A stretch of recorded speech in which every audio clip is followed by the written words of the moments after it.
हो.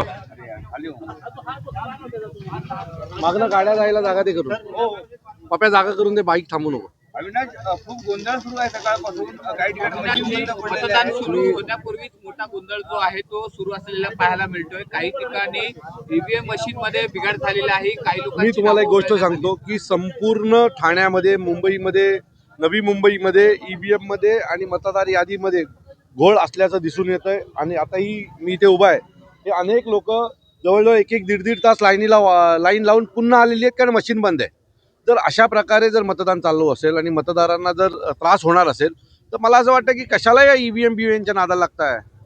का नाही बॅलेटवर घेतात तुम्ही लोक. तो मागील अनेक वर्षापासून आम्ही या सगळ्याच्या पाठी लागलो आहे.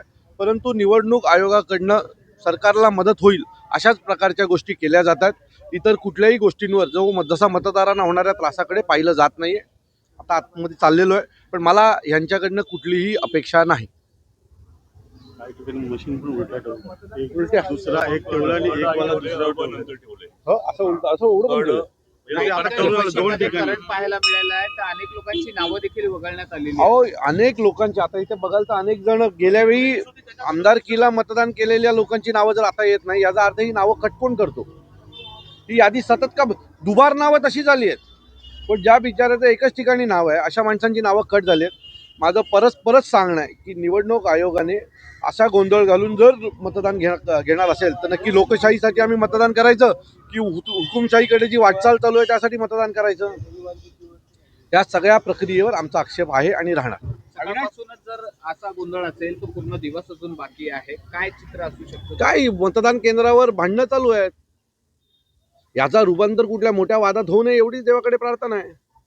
कारण प्रत्येक माणसाला आपला मतदानाचा अधिकार बजवायचा आहे आणि अशा प्रकारे जर तो होत असेल तर मला असं वाटतं की आपण लोकशाहीला न्याय देऊ शकणार नाही. गणेश नाईकांचं देखील नाव गायब झाल्याची माहिती समोर आलेली आहे. आता गणेश नाईकांचं जर नाव गायब झालं असेल मंत्री महोदयांचा तर ह्याच्यापेक्षा मोठं दुर्भाग्य काय असेल.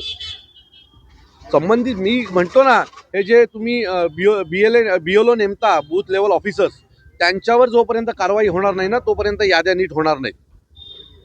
मतदारांना, मराठी माणसांना, मराठी बंधूंना काय प्रत्येक मराठी माणसाला आव्हान आहे, ठाकरेंच्या पाठीशी उभे राहा. मुंबई वाचवायची आहे तर तुम्हाला ठाकरेंसोबत उभं राहावं लागेल. ठाणे असेल, इतर महत्त्वाची जी शहरं आहेत तिथे आज शिवसेना मनसेला प्रचंड बहुमताने विजय करा तरच मुंबईमधला मराठी माणूस जिवंत राहील. यामुळे मतदानाच्या टक्केवारीवरती परिणाम होऊ शकतो. मी तुम्हाला सांगतो हे जे चाललंय त्याच्यावरनं 50-55% वरती मतदान होईल असं वाटत नाही मला.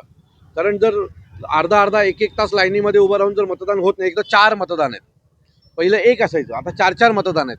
त्याच्यासाठीच एक तर मोठी लाईन वाढते आणि त्यातून जर मशीन बंद पडणार असतील, मशीनला शॉक लागणार असतील तर ती अजून वेळ लागेल.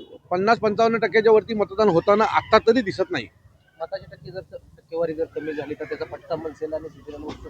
हे बघा, मतांची टक्केवारी कमी झाली तर सगळ्यांनाच त्याचा फटका पडणार आहे. पण त्याला दोषी फक्त निवडणूक आयोग असणार आहे. कारण त्यांच्या या 4 मतांची जी काही सरकारच्या दलालांसाठी जी काही कामं चालू आहेत ना, काय गरज आहे 4 मतांची. एक माणूस एका वॉर्डातनं निवडून येऊ शकतो. 4चे पॅनल बनवायचे म्हणजे एक स्ट्रॉंग असेल तर 3 जणांना खेचून घेऊन जातो. या सगळ्या ज्या गोष्टी आहेत ना ॲडजस्टमेंटच्या, या गोष्टींमुळे हे सगळे वाद सुरू आहेत. अनेक ठिकाणी 4 बटन दाबून आवाज येत नाहीये, अशा अनेक प्रकार समोर आलेले आहेत. गोंधळ समोर येतो, अनेक ठिकाणी मशीनचा गोंधळ समोर येतो. मी तेच सांगतोय तुम्हाला, मशीनमध्ये प्रचंड गोंधळ असल्यामुळेच मतदानाचा टक्का कमी होणार आहे. आणि हा टक्का जर कमी झाला तर याला सर्वस्वी जबाबदार निवडणूक आयोग असेल. धन्यवाद.